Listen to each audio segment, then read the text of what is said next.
السلام علیکم ورحمۃ اللہ وبرکاتہ۔ حامد و مصلیًا اما بعد، محترم ناظرین، فرشتوں کی دعائیں لیجیے اس موضوع کے تحت 11واں ایپیسوڈ لے کر کے ایک بار پھر میں حاضر ہوا ہوں، اور آج میں آپ کو یہ بتانے والا ہوں کہ جو لوگ قرآن اور حدیث کی تعلیم سیکھتے ہیں اور سکھاتے ہیں، جو علماء ہیں، جو اہل علم ہیں، ان کے لیے فرشتے ہی نہیں بلکہ دنیا کی تمام مخلوق دعائے رحمت کیا کرتی ہے۔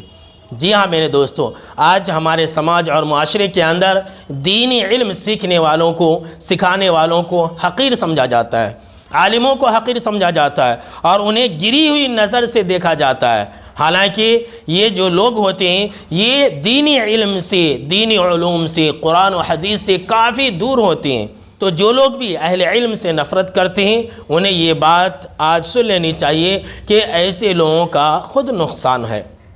اور میں تو یہ کہوں گا کہ جو لوگ اہل علم سے نفرت کرتے ہیں، جو علماء سے نفرت کرتے ہیں، ایسے لوگوں کو چاہیے کہ وہ یہ وصیت کر جائے کہ بھائی میرا جنازہ علماء نہیں پڑھانا، میرا جنازہ کوئی جاہل آ کر کے پڑھائے، میرا جنازہ کوئی پیوٹ آ کر کے پڑھا کے جائے۔ جی ہاں، ایسے لوگوں کو چاہیے کہ وہ جو ہے اپنی بیٹی کے نکاح میں علماء سے نکاح نہ پڑھائے۔ پتہ نہیں لوگوں کو کیا ہو جاتا ہے کہ اہل علم سے نفرت کرتے ہیں، اور دراصل وہ نفرت اس لیے کرتے ہیں کہ علماء انہیں حق بات بتلاتے ہیں، علماء انہیں حرام چیزوں سے روکتے ہیں، اسی لیے اہل علم سے نفرت کرتے ہیں۔ تو اگر ایک انسان اہل علم سے نفرت کرے تو کوئی مصائقہ نہیں ہے میرے دوستو۔ مصلحین سے ہمیشہ ہر زمانے میں لوگ نفرت ہی کرتے ہیں، لیکن سن لیں میرے دوستو، یہ اہل علم کی جماعت ایسی جماعت ہے کہ فرشتے اور نورانی مخلوق بھی ایسے لوگوں کے لیے دعائے رحمت کرتے ہیں۔ آئیے میں آپ کو ایک پیاری سی حدیث سناتا ہوں، اور یہ حدیث ترمذی کی روایت ہے،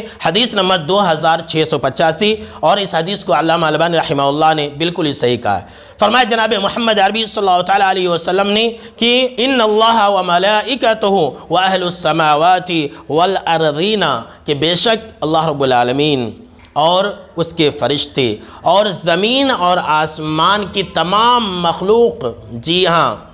اللہ بھی اور فرشتے بھی، زمین اور آسمان کے جتنے بھی مخلوق ہیں تمام کے تمام، یہاں تک کہ آپ صلی اللہ تعالیٰ علیہ وسلم نے یہ بھی بیان فرمایا ہے حتی النملۃ فی جحرہا، کہ چونٹیاں بھی اپنے اپنے بلوں کے اندر، اتنا ہی نہیں وحتی الحوت، کہ مچھلیاں بھی پانی کے اندر، جی ہاں اہل علم خوش ہو جائیں، لوگوں کے باتوں سے اپنے دل کو ناراض نہ کر لیں، لوگوں کے باتوں میں نہ آئے، لوگوں کے ڈر اور خوف سے حق بات کو نہ چھوڑ دیں، اور ملامت کرنے والوں کی ملامت سے نہ ڈرے۔ جناب محمد عربی صلی اللہ تعالیٰ علیہ وسلم نے فرمایا لَيُصَلُّونَ عَلَى مُعَلِّمِ النَّاسِ الْخَيْرِ، کہ اللہ رب العالمین بھی رحمت بھیجتا ہے، فرشتے بھی رحمت کی دعائیں کرتے ہیں، مغفرت کی دعائیں کرتے ہیں اور برکت کی دعائیں کرتے ہیں، اور مچھلیاں بھی دعائیں کرتی ہیں، چونٹیاں بھی دعائیں کرتی ہیں۔ کن لوگوں کے لیے؟ آپ صلی اللہ تعالیٰ علیہ وسلم نے فرمایا کہ ایسے لوگوں کے لیے جو خیر کی دعوت دیتے ہیں،